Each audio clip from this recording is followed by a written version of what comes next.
The secondary sector, it is also known as the industrial sector, plays a crucial role in the economic landscape.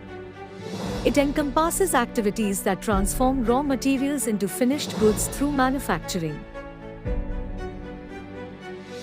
construction, and energy production.